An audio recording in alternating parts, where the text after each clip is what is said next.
Kids story studio में खुशामदीद। आइए आज की दिलचस्प कहानी से लुत्फ अंदोज हों। एक सरसब जिंदगी में एक खूबसूरत तोता पप्पू रहता था। पप्पू के रंग बिरंगे परों की हर चांद में तारीफ करता था और इसकी बातों में मिजाज का रंग हमेशा रहता था। पप्पू ना सिर्फ खूबसूरत था बल्कि बहुत होशियार और चालाक भी था। जंगल के बाकी परिंदे और जानवर पप्पू को बहुत पसंद करते थे। पप्पू का एक खास दोस्त मोटू नामी कबूतर था। रोजाना जंगल में उड़ते, खाते पीते और खूब मजे करते।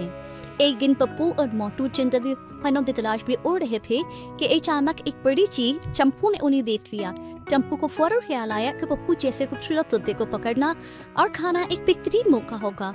चंपू ने एक तेज नीचे पैर फैलाए और हवा में घूमकर पप्पू की तरफ तेजी से उड़ने लगी। पप्पू और मोटू अभी इस खतरे से बेखबर थे कि चंपू ने उन पर हमला कर दिया। पप्पू और मोटू तेजी से अपनी जान बचाने के लिए उड़ने लगे, लेकिन चंपू बहुत ताकतवर और तेज उड़ने वाली थी। चंपू ने मोटू को नजरअंदाज करते हुए सीधा पप्पू को पकड़ने की कोशिश की। पप्पू ने अपनी चालाकी से कुछ लम्हे चंपू को चकमा दिया, लेकिन आखिरकार वो चंपू के पंजों में फंस गया। चंपू खुश हो गई कि अब किसी एक मजेदार तोता खाने को मिलेगा।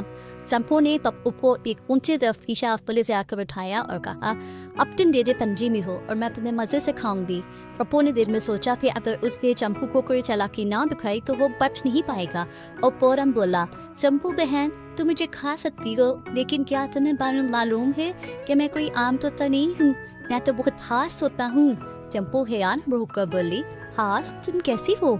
पप्पू ने मौके का फायदा उठाते हुए कहा, मैं एक जादुई तोता हूँ और अगर तुम मुझे खा लोगी तो तुम्हें कभी वो ताकतें नहीं मिल सकेंगी जो मेरे अंदर है।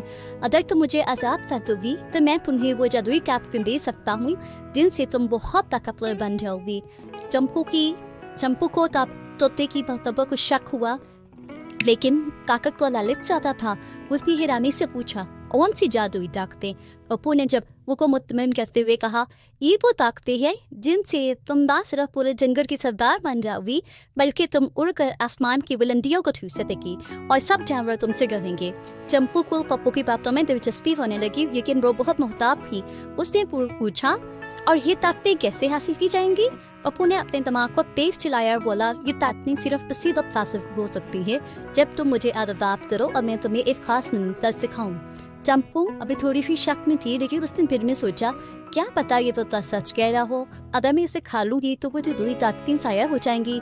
देता है कि इसकी बात मानकर बैठी। चंपू ने पप्पू को आजाद करते हुए कहा, ठीक है मैं तुम्हें आजाद करती हूँ, लेकिन जल्दी से मुझे मंत्र सिखा दो ताकि मैं जंगल की सरदार बन सकूँ। पप्पू उड़कर एक शाख पर बैठ गया और दिन ही बेल में अपनी चालाकी पर हंसने लगा। उसने कहा, अच्छा चंपू बहन सुनो, मंत्र ये है, और कुचा बच कुचा वो श्याली बिखार जा चंपू। चंपू ने ये सुनकर कहा, ये कैसा मंत्र है? पप्पू ने जल्दी से कहा, ये एक मंत्र जादुई अल्फाज है, जैसे ही तुम लेनी बोलोगी तुम्हारी ताकत बढ़ जाएंगी। चंपू ने फौरन वो अल्फाज बोलना शुरू कर दिए, लेकिन उसे कोई तब्दीली महसूस ना हुई।